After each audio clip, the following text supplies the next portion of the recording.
So another example of the same type where the function z is consisting of two arbitrary functions. Here the arbitrary functions are f1 and f2.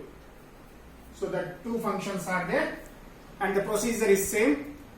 To eliminate these arbitrary functions f1 and f2, we now find all the 5 partial derivatives. The 5 partial derivatives means p, q, r, s, t.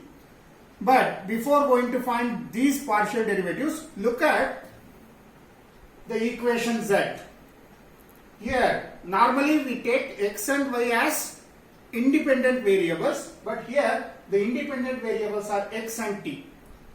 Since x and t are the independent variables, so p means dou z by dou x, q means it is not dou z by dou y here, it is dou z by dou t. Similarly, r means dou square z by dou x square, s means dou square z by dou x dou t, and the last derivative t means dou square z by dou t square. So I just find out these partial derivatives in order to eliminate f1 and f2. So find p, q, r, s, t. So dou square z, dou z by dou x, which is p. So dou z by dou x is differentiation of equation 1 partial with respect to x. So dou z by dou x is f1 means f1 dash. For x plus at it is 1, differentiation of x is 1 and differentiation of at is 0, plus f2 derivative is denoted as f2 dash x minus at. This is equation 2. From equation 2 to equation 6 we need to derive. They are p, q, r, s, t values. So dou z by dou x. Now find the value of dou z by dou y. Dou t, sorry, there is no y here. So what is dou z by dou t?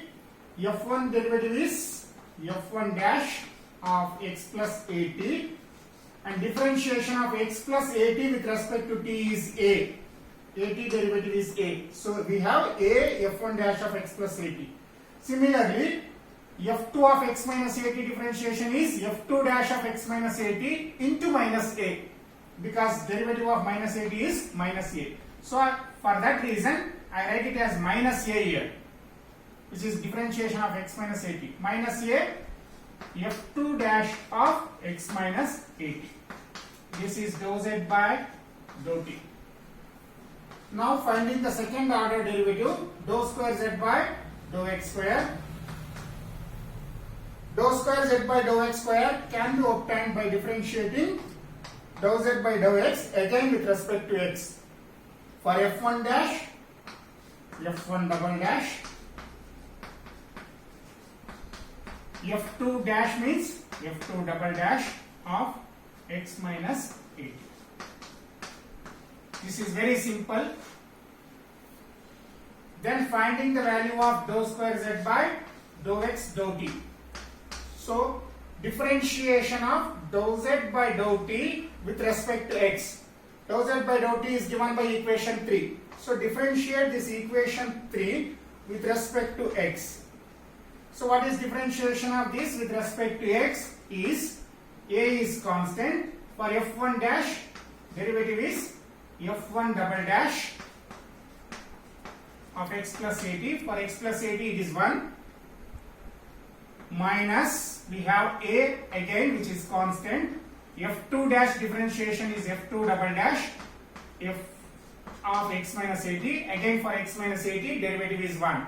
So this is equation 5, which is dou square z by dou x dou t. And lastly finding the value of dou square z by dou t square, which is our equation 6. So dou square z by dou t square, differentiation of equation 3 with respect to t again. This is dou z by dou t, differentiate this again with respect to t. So a is constant, f1 dash is f1 double dash of x plus at. Then for the inner term x plus at, differentiation is a. So we already have one a here. So a into a becomes a square. Then minus a into f2 dash differentiation is f2 double dash of x minus at. Then for x minus at, differentiation is minus a. So we have minus a outside as well. So minus a into minus a becomes plus a square. So these are equations 4, 5 and 6. Like in the same last problem, the same procedure we follow here. Concentrate on the second order partial derivatives in most of the problems. Look at equations 4, 5 and 6, which are the second order derivatives. Dou square z by dou x square, dou square z by dou x dou t and dou square z by dou t square. By looking at these equations, how best we can eliminate these arbitrary functions? Look at this. So I just take, instead of using any of the arithmetic operations here, directly I am using the method of substitution. That is also you can do. So look at equations 4 and 6. I use equation 4 in equation 6. If I use equation 4 in equation 6 is given by dou square z by dou t square, which is equals to a square f1 double dash of x plus at plus a square f2 double dash of x minus at. In these two terms, we can take a square as a common factor. If I take a square as a common factor, then I get f1 double dash of x plus at plus, since a square is already taken out as a common factor, we just now have f2 double dash of x minus at. So f1 double dash of x plus at plus f2 double dash of x minus at, which is the value of dou square z by dou x square from equation 4. So dou square z by dou x square. So this gives the required partial differential equation. This is the required partial differential equation. So one thing you observed here is we are not using addition, subtraction or division method to eliminate the arbitrary constant, but we are using the method of substitution here. So that also you can do to eliminate the arbitrary functions the equation is consisting of.